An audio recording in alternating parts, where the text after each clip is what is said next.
It's a money that is available from individual salary after he or she pays local, state or federal taxes. ஒன்றும் கிடையாது. Tax என்பது ஒரு தனிநபர் உள்ளூர், மாநில மற்றும் கூட்டாட்சி இல்லை அப்படின்னு பார்த்தா சென்ட்ரல் கவர்மெண்ட் எடுத்துக்கலாமே, வரிகளை செலுத்திய பிறகு அவர் சம்பத்திலிருந்து கிடைக்கும் பணம் அது என்னன்னு சொல்றாங்க. அதான் வந்து கொஸ்டினா கேட்கறாங்க. நல்லா கவனிங்க.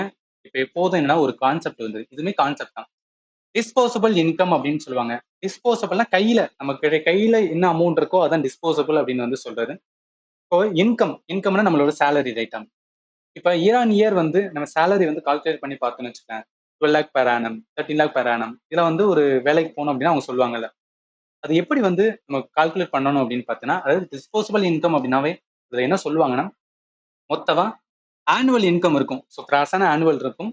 அதுல நம்ம என்ன பண்ணணும் அப்படின்னு பார்த்தோன்னா, இன்கம் டாக்ஸ் பே பண்ணுவோமா? அந்த இன்கம் டாக்ஸுக்கு பே பண்ற அமௌண்ட் இருக்குல்ல, அதை கழிச்சு விட்டுட்டு மிச்ச அமௌண்ட் எவ்வளவு கையில இருக்கோ அதுதான் என்ன சொல்லுவாங்கன்னா டிஸ்போசபிள் இன்கம். டாக்ஸ் போக மிச்சம் என்ன என்கிட்ட வருமானம் இருக்கோ அதான் என்ன சொல்றாங்கன்னா டிஸ்போசபிள் இன்கம். இப்ப எது இதுக்கெல்லாம் கால்குலேட் பண்றாங்கன்னா, இந்த மாதிரி கால்குலேட் பண்ணும்போது, அதாவது disposable income of the person ஒரு எக்கானமி கால்குலேட் பண்ணும்போது, அதை வச்சு வந்து என்ன சொல்லுவாங்கன்னா, ஹையரான டிஸ்போசபிள் இன்கம் வந்து ஒரு நாட்டுல இருந்துச்சுன்னா அந்த எக்கானமில வந்து growth நல்லா இருக்கு அப்படின்னு சொல்லுவாங்க. growth நல்லா இருக்குன்னு சொல்லுவாங்க. அதே லோவரான வந்துன்னா டிபேனா இந்த டிஸ்போசபிள் இன்கம் இருந்துச்சுன்னா அந்த எக்கானமி என்ன அப்படின்னு பார்த்தீங்கன்னு வச்சுக்கலாம், டவுன் ஃபால்ல போயிட்டு இருக்குன்னு சொல்லுவாங்க. ஸோ டவுன் ஃபால்ல போயிட்டு இருக்குன்னு சொல்லுவாங்க. இந்த மாதிரி சரி, இந்த மாதிரி வந்து ஒரு கண்ட்ரியோட எக்கானமி growth இருக்கா இல்லையா இதெல்லாம் பாக்குறதுக்காக என்ன பண்ணுவோம்னா அது டிஸ்போசபிள் இன்கம் சொல்லிட்டு ஒரு கான்செப்டை உள்ள வச்சு வந்து கால்குலேட் பண்ணுவாங்க.